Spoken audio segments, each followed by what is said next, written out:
دنیا کا الیگزینڈر 20 سال کی عمر میں بادشاہ بنا، 23 سال کی عمر میں مقدونیہ سے نکلا۔ اس نے سب سے پہلے پورا یونان فتح کیا، اس کے بعد وہ ترکی میں داخل ہوا اور پھر ایران کے دارا شکوہ کو شکست دی۔ پھر وہ شام پہنچا، پھر اس نے یروشلم اور بابل کا رخ کیا، پھر وہ مصر پہنچا، پھر وہ ہندوستان آیا۔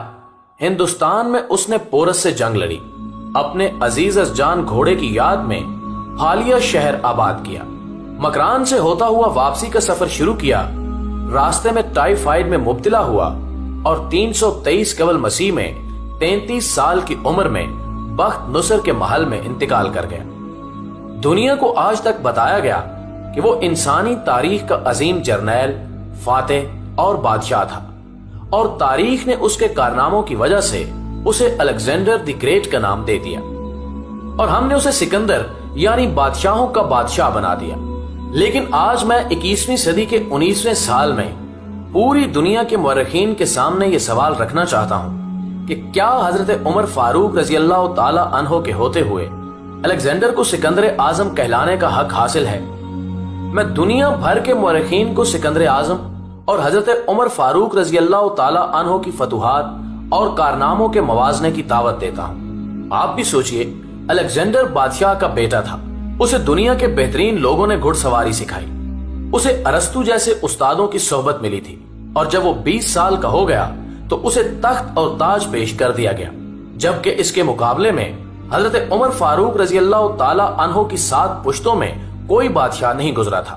آپ رضی اللہ تعالی عنہ بھیڑ بکریاں اور اونٹ چراتے چراتے بڑے ہوئے تھے، اور آپ نے تلوار بازی اور تیر اندازی بھی کسی اکیڈمی سے نہیں سیکھی تھی۔ سکندر اعظم نے آرگنائزڈ آرمی کے ساتھ 10 برسوں میں 17 لاکھ مربع میل کا علاقہ فتح کیا تھا، جبکہ حضرت عمر فاروق رضی اللہ تعالی عنہ نے 10 برسوں میں آرگنائزڈ آرمی کے بغیر 22 لاکھ مربع میل کا علاقہ فتح کیا، اور اس میں روم اور ایران کی 2 سپر پاورز بھی شامل تھیں۔ آج کے سیٹلائٹ، میزائل اور آبدوزوں کے دور میں بھی دنیا کے کسی حکمران کے پاس اتنی بڑی سلطنت نہیں جو حضرت عمر فاروق رضی اللہ تعالی عنہ نے نہ صرف گھوڑوں کی پیٹھ پر بیٹھ کر فتح کرائی تھی، بلکہ اس کا انتظام و انصرام بھی چلایا تھا۔ الیگزینڈر نے فتوحات کے دوران اپنے بے شمار جرنیل قتل کرائے، بے شمار جرنیلوں اور جوانوں نے اس کا ساتھ چھوڑا، اس کے خلاف بغاوتیں بھی ہوئیں، اور ہندوستان میں اس کی فوج نے آگے بڑھنے سے انکار بھی کر دیا۔ لیکن حضرت عمر فاروق رضی اللہ تعالی عنہ کے کسی ساتھی کو ان کے حکم سے سرتابی کی جرت نہ ہوئی۔ وہ ایسے کمانڈر تھے کہ آپ رضی اللہ تعالی عنہ نے عین میدان جنگ میں عالم اسلام کے سب سے بڑے سپہ سالار حضرت خالد بن ولید رضی اللہ تعالی عنہ کو معزول کر دیا، اور کسی کو یہ حکم ٹالنے کی جرت نہ ہوئی۔ آپ نے حضرت سعد بن ابی وقاص رضی اللہ تعالی عنہ کو کوفے کی گورنری سے ہٹا دیا۔ آپ نے حضرت حارث بن کعب رضی اللہ تعالی عنہ سے گورنری واپس لے لی۔ آپ نے حضرت عمر بن عاص رضی اللہ تعالی عنہ کا مال ضبط کر لیا، اور آپ نے حمص کے گورنر کو واپس بلا کر اونٹ چرانے پر لگا دیا، لیکن کسی کو حکم عدولی کی جرت نہ ہوئی۔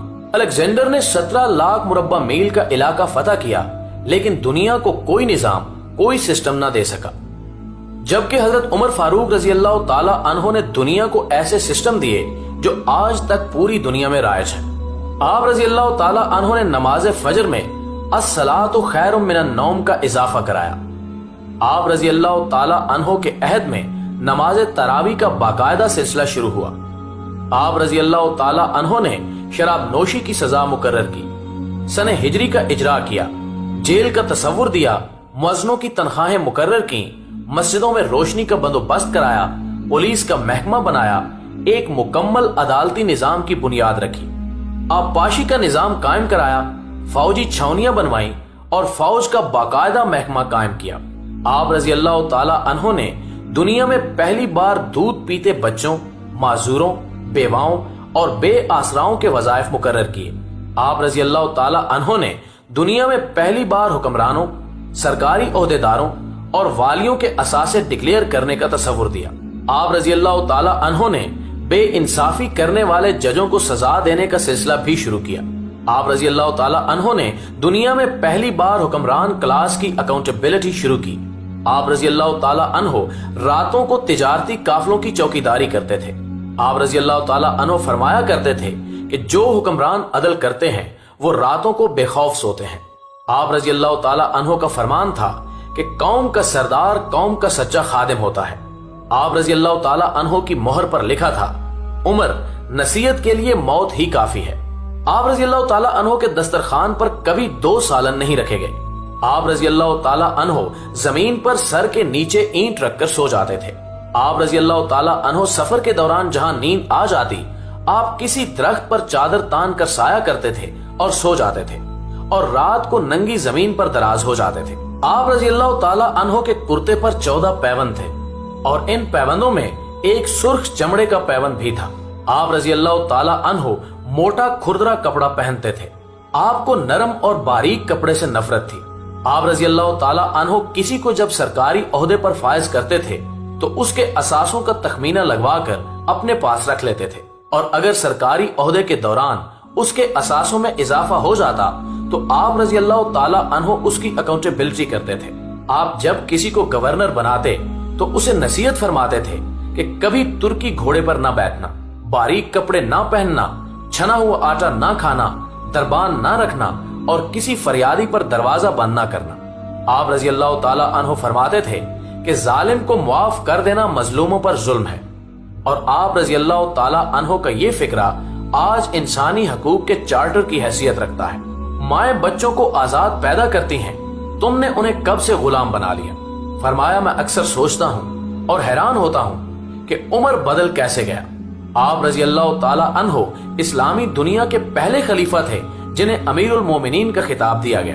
ناظرین گرامی، دنیا کے تمام مذاہب کی کوئی نہ کوئی خصوصیت ہے، اسلام کی سب سے بڑی خصوصیت عدل ہے، اور حضرت عمر فاروق رضی اللہ تعالیٰ عنہ وہ شخصیت ہیں جو اس خصوصیت پر پورا اترتے ہیں۔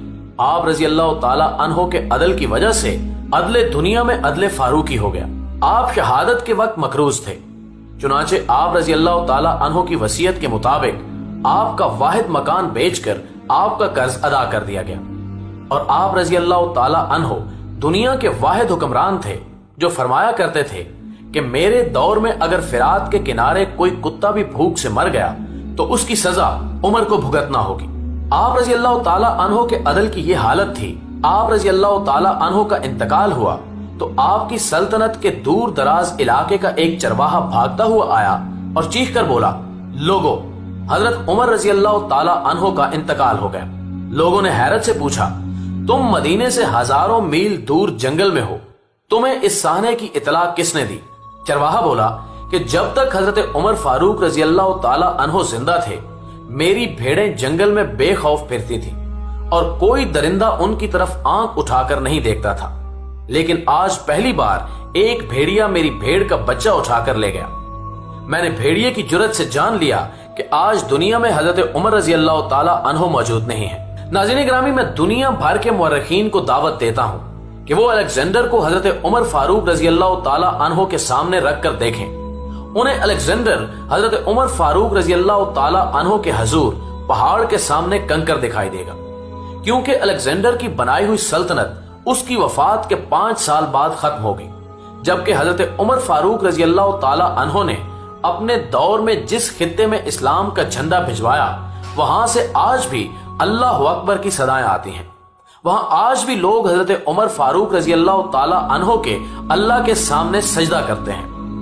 دنیا میں الیگزینڈر کا نام صرف کتابوں میں سمجھ کر رہ گیا ہے، جبکہ حضرت عمر فاروق رضی اللہ تعالیٰ عنہ کے بنائے نظام دنیا کے 245 ممالک میں آج بھی کسی نہ کسی شکل میں موجود ہیں۔